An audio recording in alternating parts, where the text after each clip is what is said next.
Welcome to this AAAPOS RetailManager tutorial.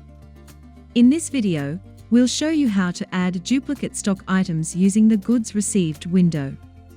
This is especially useful for products with the same pricing and department info, but slight variations, such as different sizes or colors of the same shirt. Start by selecting your staff number and supplier in the Goods Received window. Then, click on Duplicate Stock. This opens the Duplicate Stock window. Now, enter the barcode of the item you want to duplicate, or press F2 to search for it. Once selected, the item details will appear at the top of the window. Next, decide how you want the barcodes handled for the duplicates. If you want to enter your own barcodes or use the same barcode for all duplicates, deselect the option Increment Barcode by 1. If left ticked, RetailManager will automatically create new barcodes by increasing the original barcode by 1 for each duplicate. Now, enter the number of duplicates you want to create. Then click Duplicate. The duplicated items will now appear in a list below. You can now customize each duplicate. Change category values. Modify barcodes. Update descriptions.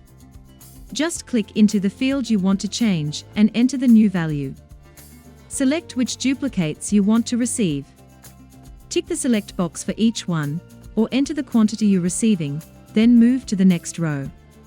To quickly select all, click the Select column heading. Once you've finished selecting and updating the duplicates, click OK. You'll be returned to the Goods Received window, with your duplicated stock items now added to the order.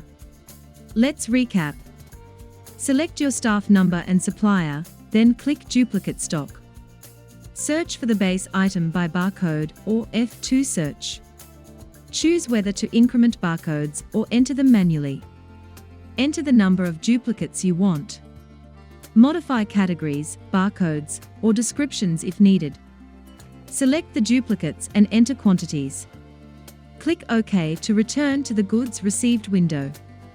Using duplicates helps save time and ensures consistency when managing similar stock variations. Thanks for watching this AAAPOS RetailManager tutorial. For more training videos and support, visit AAAPOS.com.